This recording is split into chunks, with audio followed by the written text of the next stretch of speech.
made it to New York City. I always get a little bit adrenaline nervous when I get to New York City because I'm afraid I'm going to get robbed or attacked or something. That's more in the hand haul. This man on 6th Avenue was trying to get me to come in his diamond store. You saw his reflection. But I could not. I didn't even want to go in because I knew everything there was going to be too expensive. I was coming to New York to visit my cousin and also my friend. I was walking up 6th Avenue struggling with my rolling suitcase. This is the Warwick. I decided to stay there. I was nervous at first because I was thinking, are they going to be snobby? Are they going to be, racist or something? But it was pretty good. It was a good hotel. I mean, it should be good at these prices. You see how much they charge per night? It was 2 nights was $875. So I was staying at this hotel because my friend was staying there. I decided to ask her some questions when we met up. I asked her, "Did you ever go to Studio 54?" And she said no, she was too young. She didn't go to Studio 54. She said she did come to the city alone when she was 13, and she'd take the PATH train to New York and switch up at Hoboken.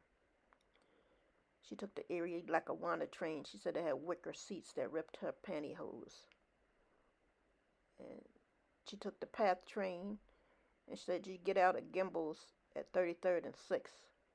And she would come up here to see her dermatologist and meet her dad for dinner. That's my view.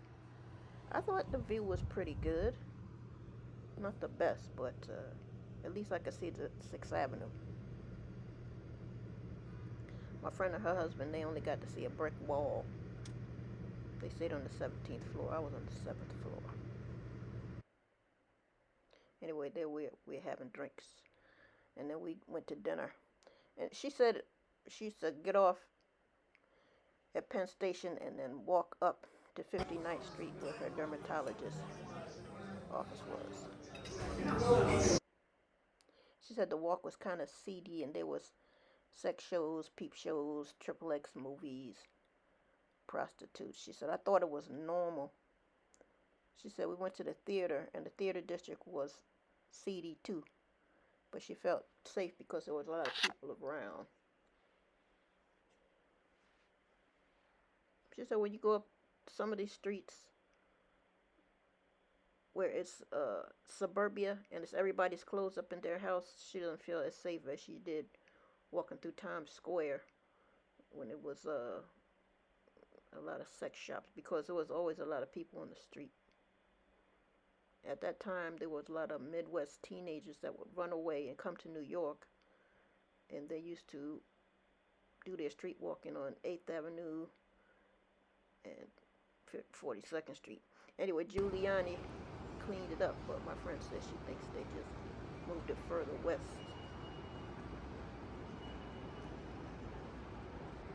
I couldn't believe that ad. White woman running up the mountain with a mountain lion. Anyway, so my friend said that she moved to the Upper West Side after college, and she worked at a very progressive artsy high school where she taught Spanish. But then Reagan came and became president, and everybody got conservative, and then the school lost enrollment. I asked her also, I said, how did you meet your Saturday Night Live husband? She said, I met him at a bar, the Shark Bar. She said her parents used to live on the Upper East Side, and she said she was moving to the West Side, where the apartments were less expensive. But someone told her on the East Side, she said, oh, you'll never find a man on the West Side because they're all gay. She said, that's so ridiculous. The entire population of the West Side is all gay. So anyway, she went to this bar on the Upper West Side, and she met this guy. And he was a writer for Saturday Night Live. And then they decided to leave New York City and move to the Southwest. I asked her how she felt about New York now. She hadn't been here in a long time. She said the traffic is unbelievable. And trying to get anywhere is a nightmare. There's more people now than there was back then, during the 80s. She said that we got the congestion tax.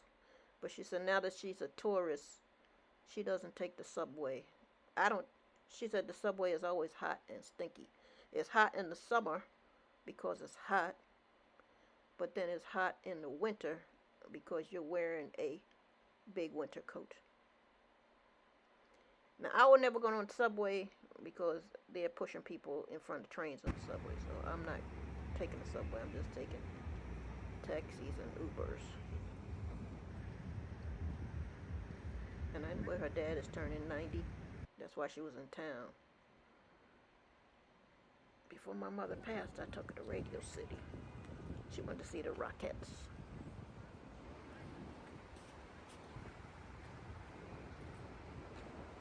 I took my mother to see Whoopi Goldberg also. That was back in 1984. Anyway, she said her dad is 90 years old. He can't do that much anymore, and he usually watches TV. Now this is my lunch with my cousin, and she has lived in New York all her life, ever since birth. And she worked for this crazy guy. She said her boss was the chair of the litigation department. And on her first day on the job, this lady told her, don't take anything he says personally. And she found out what that meant real quick. He didn't want you to ask any questions. And if he told her what to do, and she did it the way he said to do it, then he would get mad. One day he stood over her and he said, you know it's really not that difficult. And she wasn't going to take that from him. She said, you can go home and talk to your wife like that, but you're not going to talk to me that way. And he would verbally abuse the lawyers that worked in the firm, too. He would say, get your ass in here. And the associates would drop everything and run into his office. My cousin told me. But she said after he resigned as the head of litigation, all the lawyers stopped returning his phone calls. They wouldn't drop everything and come see him anymore. But he was something. Like my cousin would take papers in for him to sign with the stickies and everything. It says sign here. She said he would ignore that for days.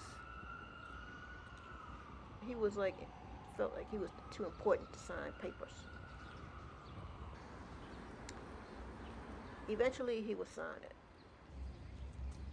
But he would literally do this. This is what she said. He would take the paper, sign it, and then take it off his desk and then drop it to the ground. Sign, drop, sign, drop. And she would have to bend over and pick them up off the floor. I asked her if she wanted to quit.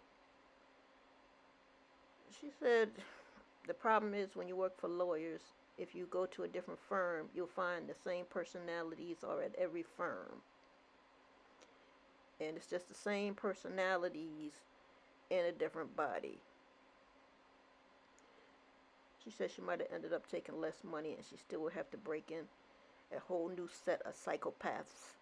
And she'd rather stick with the sociopaths she knows rather than go with a new sociopath. I also asked her about what she thought about the mayor, Eric Adams. She said, I didn't vote for him, but he inherited massive deficits because of COVID. She said the New York Post has always given him a hard time. She thinks some of it is racial.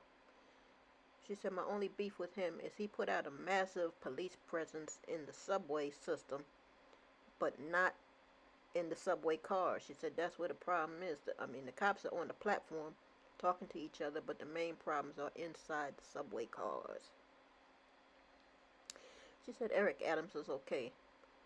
I told her I heard he had dyslexia because she has dyslexia too. She said she mixes up 3's and E's and also 6's and 9's.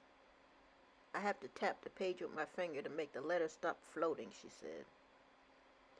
I heard Eric Adams ran for Congress as a Democrat, switched to Republican, and then he switched back to Democrat. Then he did 4 terms as state senator for the Brooklyn and was also Brooklyn borough president. He's never been married and is a vegan to control his diabetes.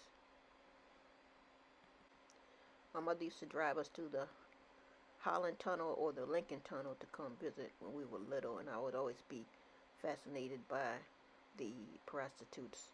As soon as you pull out the Lincoln Tunnel, they will be in the Minnesota Strip, Hell's Kitchen area, walking up and down with their high heels and hot shorts,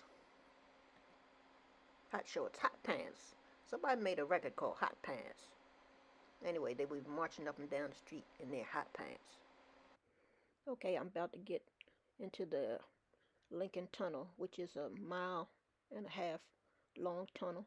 It goes under the Hudson River, and at its lowest level, you will be riding about 97 feet under the water.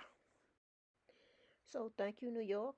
I enjoyed my trip, my 3 days. It was very enjoyable. All the glitz and the glamour, the rich people and the poor people. Thank you that I didn't get robbed. I appreciate not getting robbed, although paranoia is a gift.